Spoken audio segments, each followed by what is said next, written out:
예수님께서 승천하시기 전 사도행전 1장 8절에 이렇게 말씀하셨습니다. 오직 성령이 너희에게 임하시면 너희가 권능을 받고 예루살렘과 온 유다와 사마리아 땅끝까지 내 증인이 되리라 말씀하여 주셨습니다.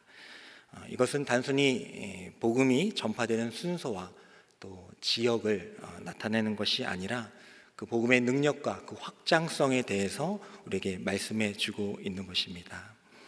복음의 확장이 있었기 때문에 2000년이 지난 오늘날에도 우리가 복음을 믿고 또 복음으로 살아가게 되는 줄 믿습니다.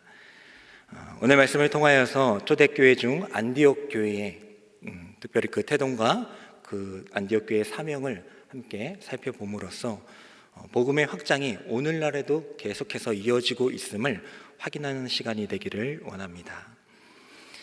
초대교회의 본진이었던 예루살렘 교회에서는 초대교회 7집사 중 한 명인 스데반 집사가 유대인들에게 복음을 전하다가 그들의 무지와 외식을 비판하다가 신성모독죄로 공의에 끌려가 결국에는 돌에 맞아 순교하게 됩니다. 그리고 교회의 박해가 계속해서 그로부터 심해지자 예루살렘에 있던 많은 성도들은 사마리아와 모든 땅으로 흩어지게 됩니다. 그리고 사마리아 지역에서 신자들이 조금씩 생기게 된다는 소식을 듣게 되고 또 빌립이 에티오피아 내시를 복음을 전함으로써 하나님의 말씀이 그렇구나, 정말 하나님의 말씀대로 예수님이 약속하신 대로 유대에서만 머무르는 것이 아니라 사마리아와 땅끝까지 전해지겠구나라는 것을 성도들은 확인할 수가 있게 됩니다. 오늘 먼저 말씀, 우리 사도행전 11장 19절의 말씀을 읽으면서 또 계속 말씀 나누도록 하겠습니다. 사도행전 11장 19절의 말씀 읽겠습니다. 그때에 스데반의 일로 일어난 환난으로 말미암아 흩어진 자들이 베니게와 구브로와 안디옥까지 이르러 유대인에게만 말씀을 전하는데, 이 말씀을 통해서 우리가 함께 나누는 첫 번째 메시지는 바로 복음의 능력으로 살아가라라는 말입니다. 여기서 스데반의 일이란 아까 말씀드렸다시피 복음을 전하다가 순교하게 된 일을 말합니다.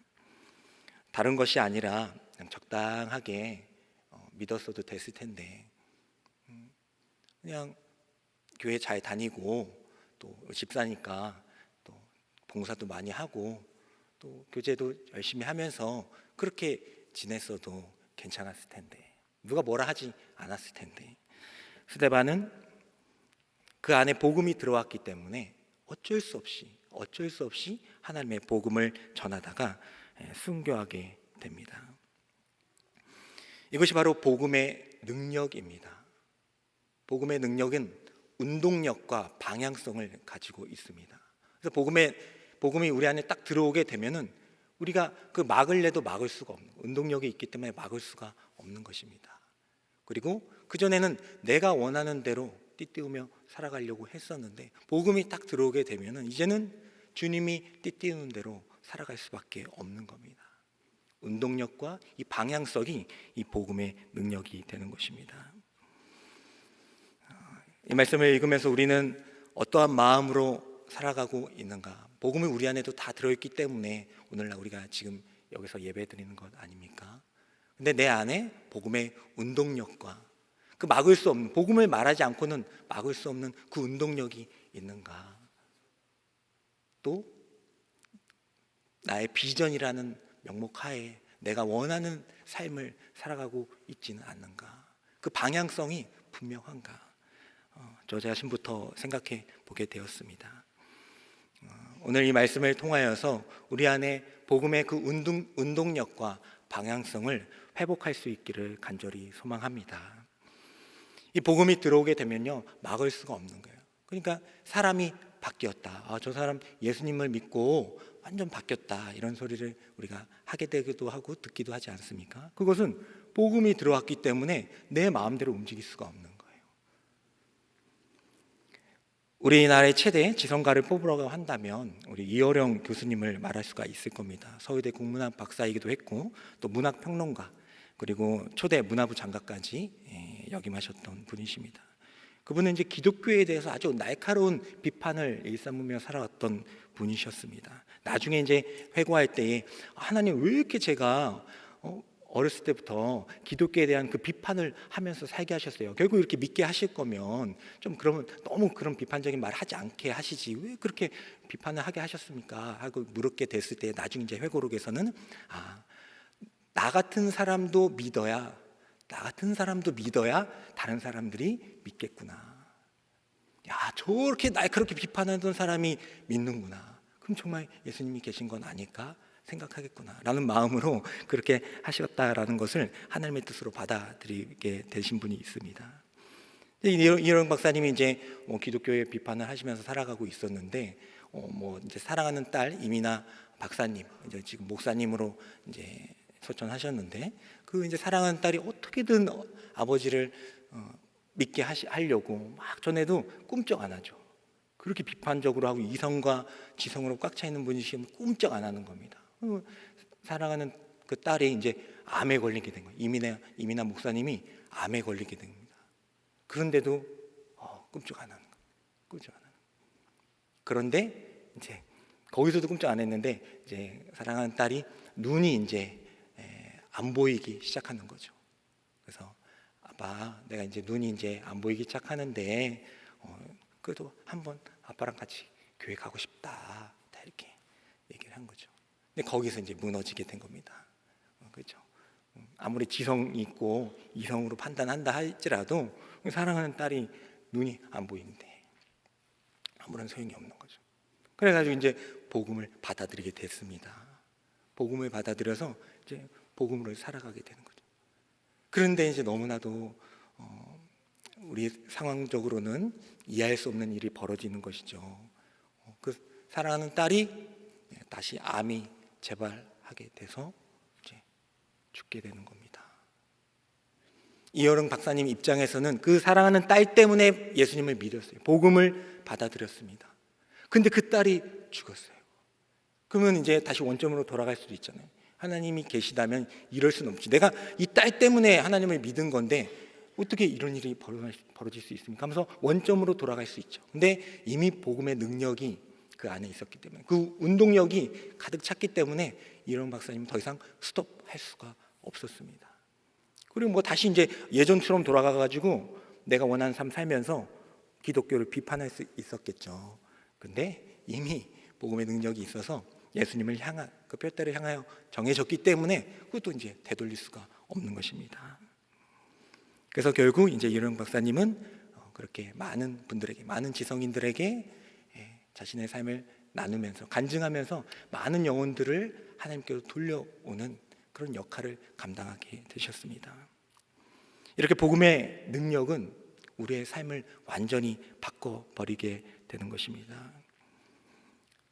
스데반도 그랬고 이여름 박사님도 그랬고 그냥 적당하게 왔다 갔다 하면서 살 수도 있었을 텐데 기도하고 헌금하고 예배드리면서 그게 살아도 괜찮았을 텐데 크게 뭐라고 하지 않았을 텐데 근데 왜 그 복음의 능력이 내 안에 있어서 왜 나를 움직이게 하는가? 그것은 하나님께서 그 사람을 사랑하기 때문입니다. 그래서 우리는 이 스데반의 일로 말미암아 이제 그 예루살렘 교회가 와해됐거든요. 이제 그 일로 더 핍박이 심해져가지고 예루살렘 그 본진이 이제 와해가 된 겁니다. 그래서 사람들이 다 흩어져 버렸죠. 흩어졌으니까 망했다. 우리 생각으로는 이제 끝났다라고 생각될 수도 있겠지만 우리가 다 아시다시피 하나님께서는 그 흩어짐을 통하여서 그 복음의 운동력이 더 강력하여지고 그 복음의 그 방향성을 끝까지 유지하셔서 오늘날 우리가 이곳에 모여 있다는 것을 우리에게 지금 말씀해 주고 계시는 줄 믿습니다. 민들레 씨가 있습니다. 우리 들판에 가면 민들레 씨 이제 무르익은 거 있죠. 무르익은 거 반지 만드는 거 말고 이제 막 무르익어가지고 후 불면 날아가기 직전에 그런 거 있잖아요. 발로 팍 차면 이제 확 해가지고 놀기도 하지 않습니까? 우리 발로 차면 이제 확 날아가서 아유 끝났다. 와야 됐다라고 생각할 수 있겠지만 어떻게 됩니까?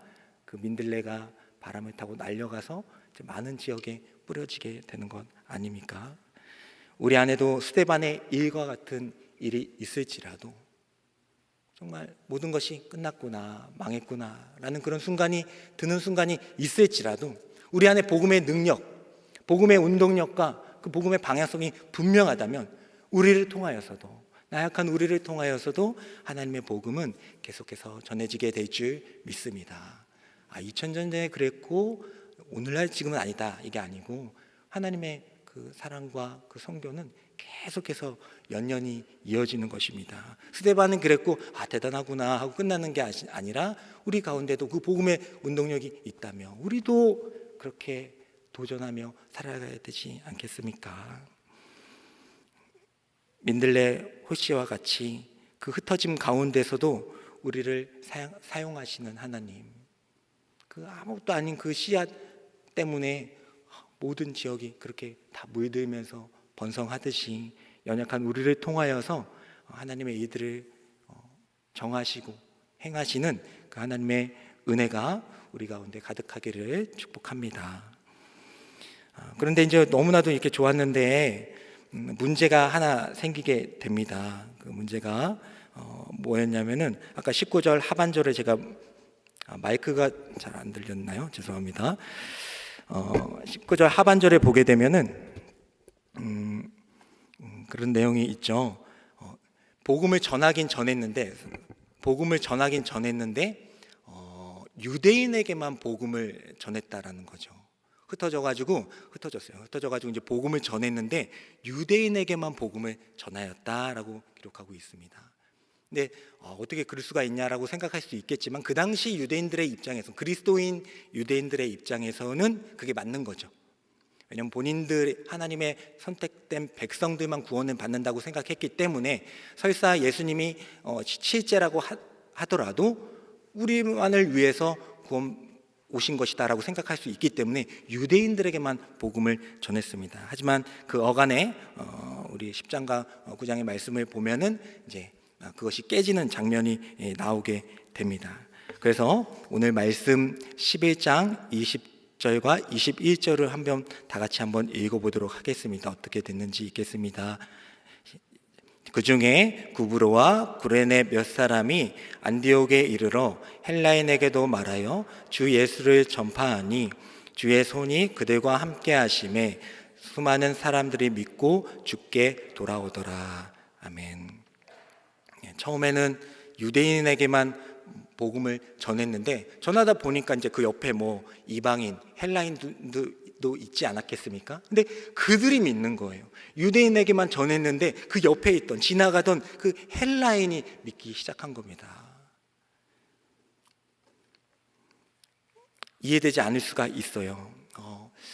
우린 분명히 유대인들만 구원을 받는다고 생각했는데 어떻게 저 이방인들, 어떻게 보면 조금 좀 낮은 계급, 우리가 그렇게 취급을 안 하는 그 헬라인들이, 이방인들이 복음을 받아들일까?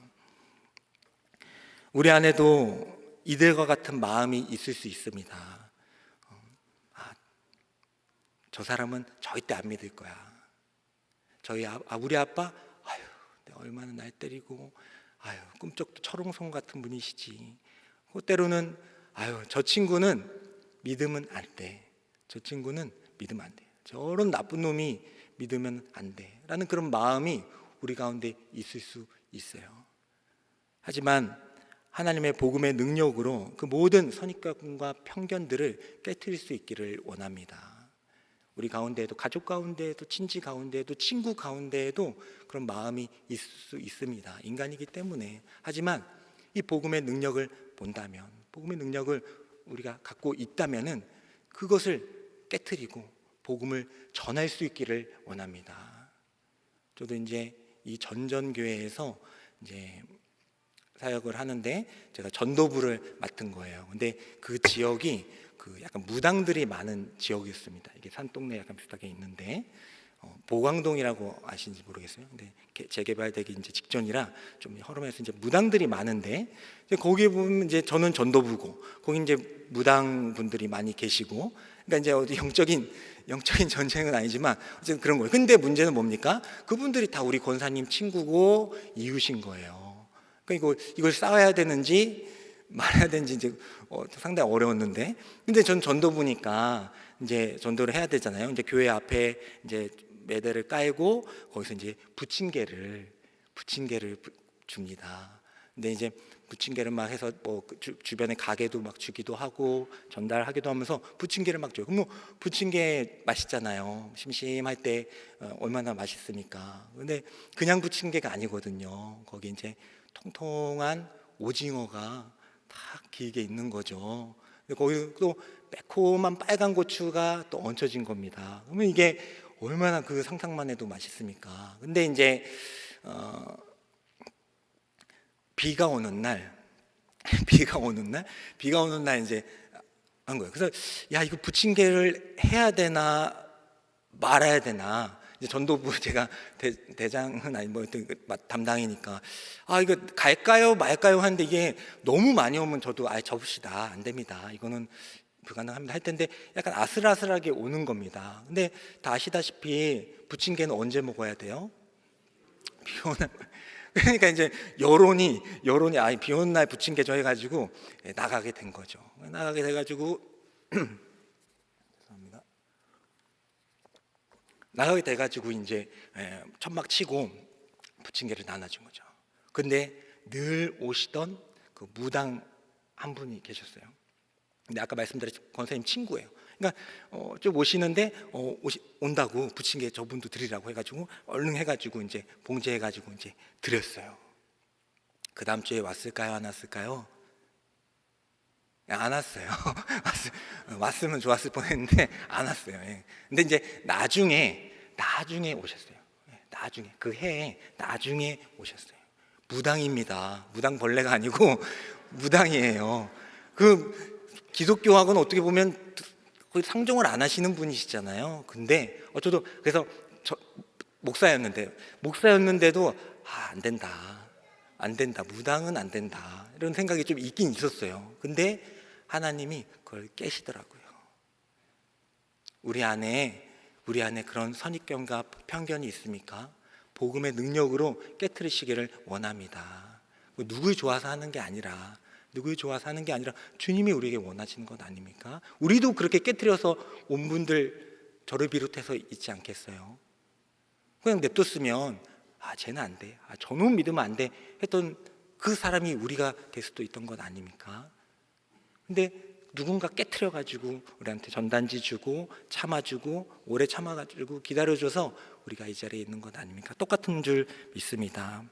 하나님의 복음의 능력으로 우리가 가진 그 모든 선입견과 편견, 배타적인 마음들을 깨트리고 이제는 복음을 전할 수 있기를 원합니다. 우리가 선교로 뻗어가는 가정인데 우리 가정을 또 강조하죠. 가정에서 복음을 전할 수 있기를 원합니다. 그 예배도 드려지고 가정 예배 드리고 막 나를 때렸던 아버지와 가정 예배 드리는 사례들을 많이 봐요. 불가능한 게 아닙니다. 무당도 믿는데 하나님이 역사하시면 한순간에 깨지는 것입니다. 다른 게 아니라 영혼 구원에 관련된 거기 때문에 어떤 육체적으로 그냥 잘해주고 정신적으로 위로해주고 이런 게 아니라 영혼 구원을 위해서 우리가 살아가는 것이기 때문에 우리의 사명을 다하여서 그 영혼을 위해서 정말 간절히 우리가 또 전도하고 기도해야 되는 줄 믿습니다. 그렇게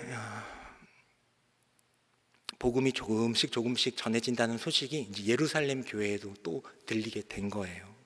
흩어져서 끝났다라고 생각했는데 아니에요. 사마리아에서도 전해지고 조금씩 전해진다는 소식들이 전해지게 된 겁니다. 그래서 예루살렘 교회에서 바나바를 파송을 하게 됩니다. 바나바를 파송하게 돼요. 예루살렘 교회도 녹록치 않은 상황이거든요. 지금 예루살렘 교회도 아까 망했다고 했잖아요. 망한 것처럼 보인다고 했잖아요. 핍박과 환란이 있으니까. 근데 거기서 다른데 복음이 전해진다, 믿는 사람들이 생긴다라고 하니까 영혼을 구원하기 위해서 바나바는, 아까 뒤에 보면 우리 본문 보면 바나바는 얼마나 충성되고 좋은 사람인 게 쫙 나오는데 그 귀한 사람을 보내는 것입니다. 왜요? 거기 복음이 전해진다고 하니까. 우리 교회에 있으면 더 좋아요. 더 좋아요. 더 좋아요. 근데 아니에요. 우리는 복음을 위해서 사는 사람들이니까. 예수님을 전해지는 게, 확장되는 게 우리의 목표지, 여기서 우리가 신앙생활 혼자 잘 믿고 잘 사는 게 목표가 아니지 않습니까? 그래서 복음을 위해서 보내는 것입니다. 그리고 그곳에서 교회가 또 탄생하게 되는 겁니다. 바나바는 안 돼.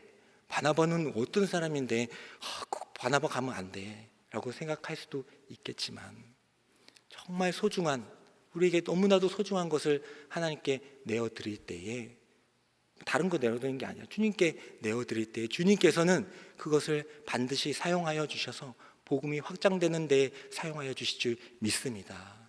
우리가 그 목적과 목표가 같다라고 하면 속상할 게 없죠. 왜냐하면 복음이 확장되는 것이니까. 오병이어 소년이 오병이어를 가지고 왔어요. 도시락을 가지고 왔는데, 예수님이 막 있으니까 예수님 따라갔겠죠. 대단하면서 따라갔겠죠. 근데 다 아시다시피 제자들이 이제 먹을 것이 없으니까 그 소년한테 가지 않습니까? 근데 그 오병이어를 가진 소년이 이제 도시락인데, 자기가 먹으려고 했던 도시락인데, 그거 어떻게 해요? 그 제자들한테 주잖아요. 예수님한테 내어드리지 않습니까? 그 뺏긴 거 아니죠? 뺏긴 거 아니잖아요. 뺏긴 게 아니라 보내준 거예요. 뺏겼으면 아마 집에 가서 엄마한테 말했으면은 예수님도 어쩔 수 없이 다시 되돌렸을 거예요. 근데 뺏긴 게 아니고 본인이 내어드렸으니까 그렇게 된 거 아닙니까? 내어줬는데 이제 그래가지고 이제 그걸 가지고 예수님이 축사하셔가지고 많은 백성들을 먹이지 않습니까? 그 이제 오병이어를 가진 그 소년 입장에서는 본인이 먹었으면 한 끼 그냥 아유 배부르다 하고 끝났어요. 소중한 거예요. 소중한 건데 혼자 먹었으면 그냥 아유 배부르다 하고 끝났습니다. 근데 그것을 주님께 내어드렸을 때에 그 소년이 얻은 게 뭘까요? 12강줄이에요? 남은 건 다 제 거예요? 아니요. 뭘 봤어요? 뭘 얻었어요? 저분이 예수님이 하나님의 아들이 맞구나. 그 옆에서 봤을 거 아닙니까? 본인이 준 거니까. 다른 사람들이 어디서 나온지 모르고 막 다 주는 대로 먹었는데 그 소년은 본 걸 아니까, 내 거 하나 줘가지고 다 먹인 걸 아니까. 12강줄이가 문제가 아니라 저분이 예수님 하나님의 아들이시구나, 그거를 알게 된 것이 가장 소중한 것 아닙니까? 나중에 이제 바나바를 보내게 됐을 때 이제 거기가 이제 그 교회가 더욱더 성장하게 됩니다. 성장하게 돼요. 그리고 이 바나바가 그냥 간 것도 아니고 바울이라는 사람을 데리고 같이 왔어요. 그거 이제 거기서 성경 공부를 시켜서 이제 번성하게 된 겁니다. 바울 많이 들어보시죠? 바울, 그 바울이 맞죠. 그 바울이 이 바나바가 파송되면서 같이 와서 교회를 번성시킨 겁니다. 바나바 안 보냈으면 바나바가 바울 찾지도 않았을 거예요. 그러면 이 교회도 안 되고 바울의 서신들도 오늘날 우리에게 없을 수도 있다. 물론 하나님의 방법은 여러 가지가 계시겠지만 결국 그 바나바가 나중에 교회들 연보 다 모아가지고 예루살렘 교회 중보하잖아요. 예루살렘 교회가 파송했는데 결국 돌아 그 바울이 예루살렘 교회를 살리는 거예요. 왜요? 복음이 하나가 되니까. 우리가 할 수 있는 대로 우리가 주님께 우리가 아끼는 것들을 내어드려야 하는 줄 믿습니다. 내어드리고 좀 이렇게 내어드려서 이렇게 생색내는 것이 아니라 이거 마땅히 주님의 것이니까 주님께 드립니다. 근데 그 사람에게는 뭐예요? 12강줄이가 아니고 그 예수님의 은혜와 복음의 확장을 눈앞에서 볼 수 있는 은혜가 있다. 그 은혜를 우리가 누리며 살아갈 수 있는 저희들이 되기를 간절히 소망합니다. 그래서 나중에 바울은 이렇게 얘기를 합니다. 로마서 우리 1장 15절과 16절 읽고 마치도록 하겠습니다. 읽겠습니다. 그러므로 나는 할 수 있는 대로 로마에 있는 너희에게도 복음 전하기를 원하노라. 내가 복음을 부끄러워하지 아니하노니 이 복음은 모든 믿는 자에게 구원을 주시는 하나님의 능력이 됨이라. 먼저는 유대인에게요 그리고 헬라인에게로다. 아멘. 기도하겠습니다. 하나님 감사합니다. 오늘도 우리 안에 복음을 허락하여 주셔서 하나님의 운동력으로 우리가 이 자리까지 인도받은 줄 믿습니다. 다른 것도 많았고 좋은 것도 많았지만은 주님이 우리를 이끌어 주셔서 주님밖에 보이지 않아서 그 방향성이 확실해져서 우리가 이 자리에 나와서 함께 예배 드리게 된 줄 믿습니다. 하나님, 오직 주님의 표대를 향하여 달려나갈 수 있는 힘을 허락하여 주시옵소서. 지금까지 내가 가졌던 그 모든 생각과 편견, 선입견들을 복음의 능력으로 깨뜨리고 이제 그들에게 오히려 복음을 전할 수 있는, 선포할 수 있는 저희들이 되게 하여 주시옵소서. 다른 것 아니라 영혼을 구하는 일에 우리가 인생과 삶을 온전히 주님께 내어드릴 수 있는, 아끼지 않고 내어드릴 수 있는 저희들이 되게 하여 주시옵소서. 예수님의 이름으로 기도드리옵나이다. 아멘.